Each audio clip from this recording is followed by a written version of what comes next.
Hello everyone, welcome to my YouTube channel Shiva learning point. तो भाई कैसे हैं आप सब?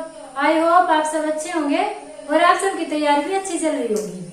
तो भाई जैसा आप सबको बताया, हरियाणा जेबीटी टीचर का है वो सिलेबस आउट हो चुका है। ठीक है, सिलेबस दे दिया और इतना प्यारा सिलेबस दिया है ना, मतलब ये लगा लो सिलेबस देखते ही दिल खुश हो गया।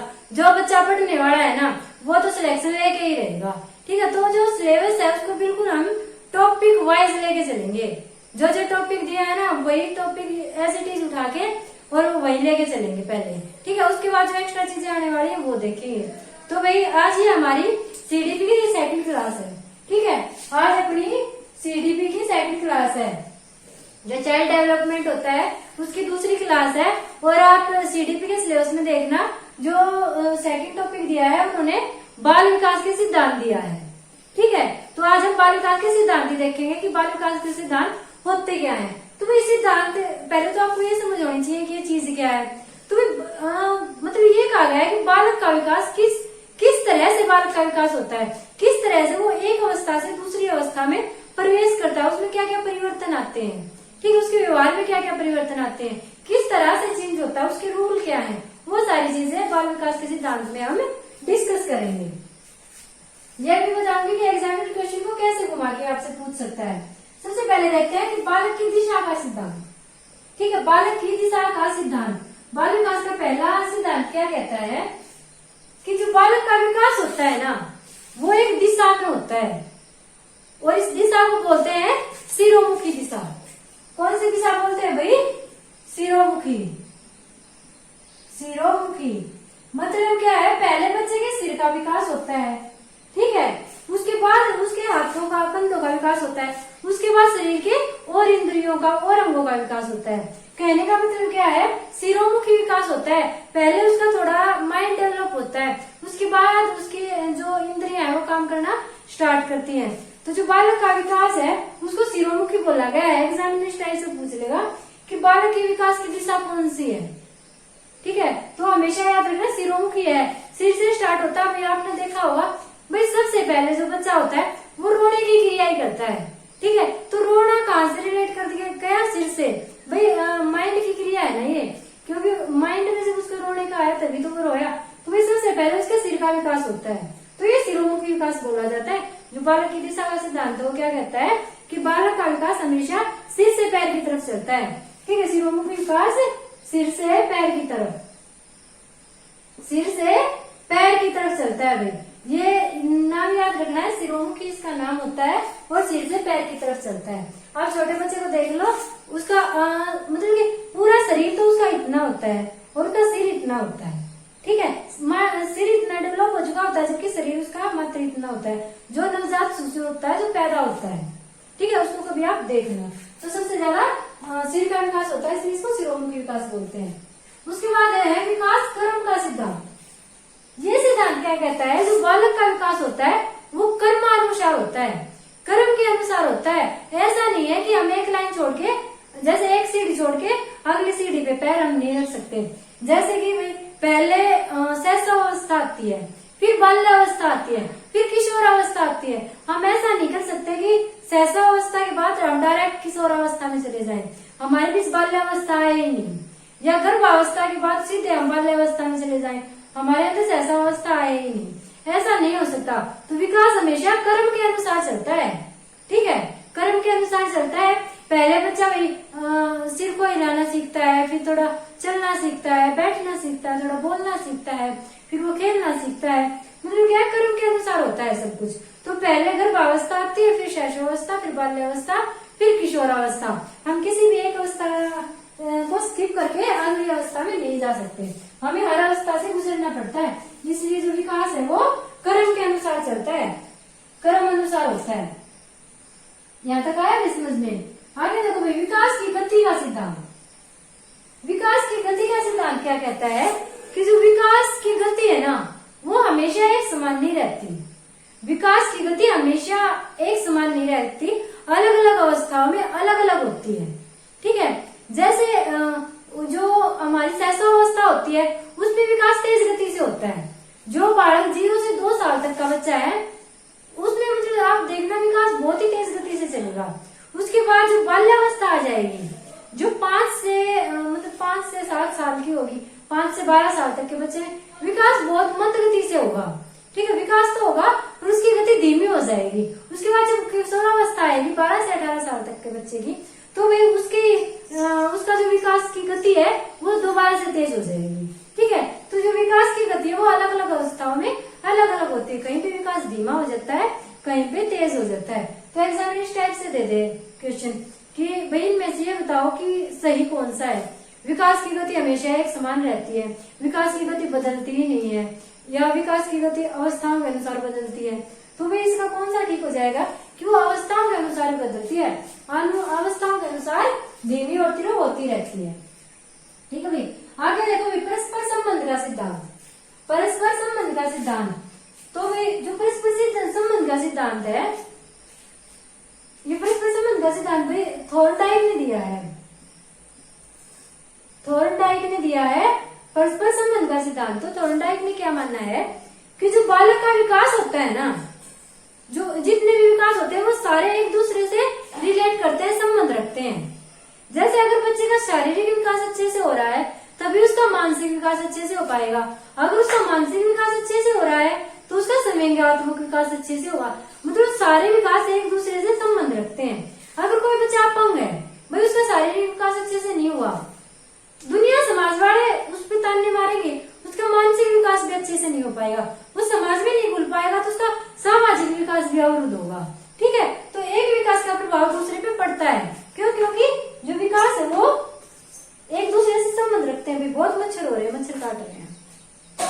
आगे देखो भाई, परस्पर संबंध का सिद्धांत समझ में आया कि जो बालक का विकास होता है ना, चाहे वो मनोवैज्ञानिक हो, चाहे मानसिक हो, शारीरिक हो, आध्यात्मिक हो, सामाजिक हो, सामूहिक हो, कोई सा भी विकास हो, सारे एक दूसरे से संबंध रखते हैं, इसका प्रभाव दूसरे पे जरूर पड़ता है।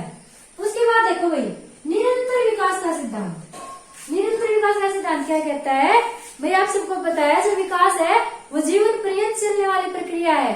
वो गर्भ से स्टार्ट हो जाती है, हमारे जन्म लेने से पहले जो हमारी गर्भावस्था होती है, माँ के पेट में होते हैं ना, तभी से विकास होना स्टार्ट हो जाता है। क्योंकि आपने पढ़ा होगा कि पहले बच्चा एक अंडाणु की तरह का प्रकार का होता है, फिर वो एक चूजा बनता है, उसके बाद उसके हाथ पैर विकसित होते हैं। ठीक है, उसके बाद वो बच्चा बनता है, फिर वो बाहर आता है। तो क्या है, जन्म से पूर्व जो गर्भावस्था होती है उसी में वही विकास स्टार्ट हो जाता है। और मतलब चाहे इंसान मर भी जाए उसका विकास होता ही रहता है। वृद्धि एक टाइम के बाद रुक जाती है, पर विकास निरंतर चलता रहता है, जीवन पर्यंत चलता है, व्यक्तिगत विकास चलता ही रहता है।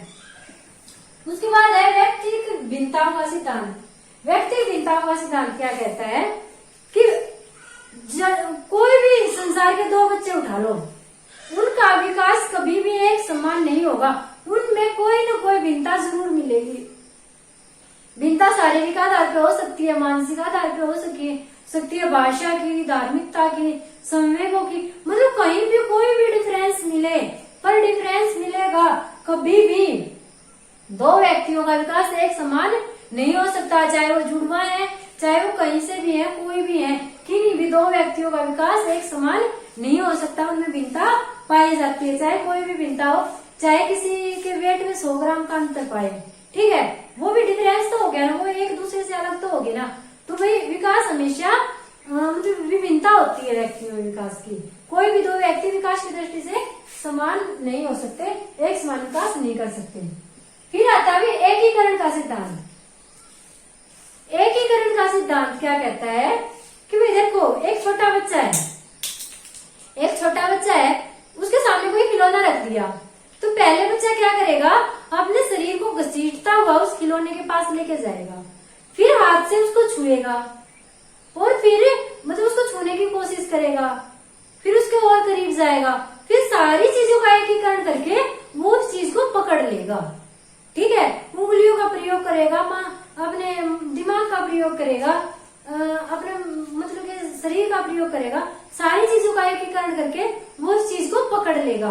तो एकीकरण का सिद्धांत यही कहता है कि जो बालक का विकास होता है वो एकीकरण की दशा में होता है, एक एक चीजों को जोड़ के, और फिर एक मूल अवस्था आती है जैसे बच्चे ने पहले बच्चे घसीट के गया है, फिर हाथों को चलाया है, फिर चीज को छूने की कोशिश की है, उसके बाद चीज को पकड़ने की कोशिश की है और लास्ट में सबको एकीकृत करके उसने वस्तु को पकड़ लिया। ठीक है, तो ये कहता है एकीकरण का सिद्धांत।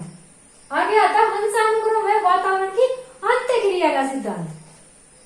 ये सिद्धांत क्या कहता है कि जो विकास है वो वंशानुक्रम और वातावरण दोनों पे डिपेंड करता है, दोनों का प्रभाव हमारे विकास पे पड़ता है। भाई अगर हमारा वंश अच्छा नहीं है, हम एक ऐसे वंश से बिलोंग करते हैं जहाँ पे मान लो भाई मंदबुद्धि इंसान पैदा हो रहे हैं, रेयर ही कैसे ऐसा होगा कि वहाँ पे एक त्रिबुद्धि बच्चा जन्म लेगा। अदरवाइज क्या होता है, मंदबुद्धि माँ बाप की संतान मंदबुद्धि होती है क्योंकि वंश का प्रभाव पड़ रहा है।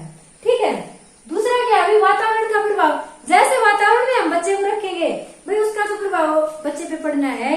बच्चा अच्छे वातावरण में रह रहा है, बुरे वातावरण में रह रहा है, उसको पौष्टिक आहार मिल रहा है या मतलब कि खराब आहार मिल रहा है, इन सारी चीजों का बच्चे के विकास पे प्रभाव पड़ेगा। ठीक है, तो यही कहता है सिद्धांत कि वंशानुक्रम और वातावरण का बच्चे के विकास पे प्रभाव पड़ता है। ये दोनों जब अंत्य क्रिया करते हैं, जब दोनों क्रिया करते हैं, दोनों का विकास अच्छे से होता है, तभी बच्चे का सार्वजनिक विकास होता है। सार्वजनिक विकास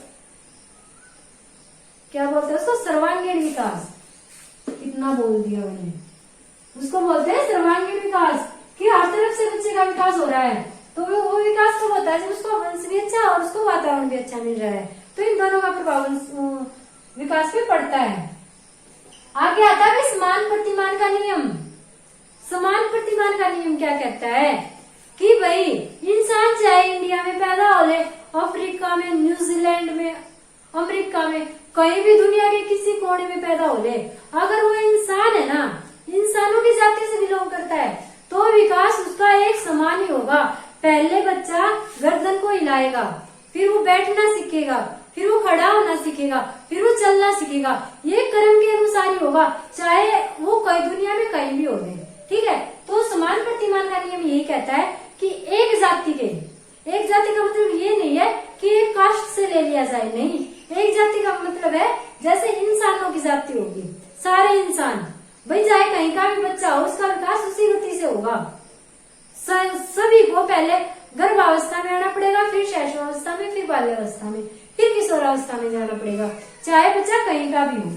ठीक है भाई, ये कहता है समान प्रतिमान का नियम कि भाई जो एक जाति के होते हैं, जैसे जो कुत्तों की प्रजाति होती है, उनका विकास अलग तरह से होता है, इंसानों की प्रजाति का अलग होता है, पर सभी इंसानों का विकास हमेशा समान होता है। उसके बाद आए सामान्य से विशिष्ट की ओर। जो विकास होता है हमेशा सामान्य से विशिष्ट की ओर चलता है। भाई जैसे देखो, दौड़ना एक विशिष्ट क्रिया है। अब बच्चा उठते ही, पैदा होते ही दौड़ना थोड़ी ना शुरू कर देगा, तो पैदा होते ही कुछ समय बाद वो बैठना सीखेगा, फिर वो सहारे से खड़ा होना सीखेगा, फिर वो बगैर सहारे के खड़ा होना सीखेगा, फिर वो आपकी उंगली पकड़ के चलना सीखेगा, और बाद में वो बिना सहारे के चलना सीखेगा, और लास्ट में फिर वो क्या करेगा, दौड़ना सीखेगा। तो जो विशिष्ट क्रिया थी वो सामान्य क्रिया से होके गुजरी है। ठीक है, तो विकास हमेशा सामान्य से विशिष्ट की ओर चलता है। कभी भी हम डायरेक्ट विशिष्ट पे नहीं जा सकते। बच्चा सीधे दौड़ना नहीं सीखता, पहले वो बैठना, खड़े होना और चलना सीखेगा, उसके बाद दौड़ना सीखेगा। उसके बाद आता है चक्राकार या वर्तुलाकार का सिद्धांत।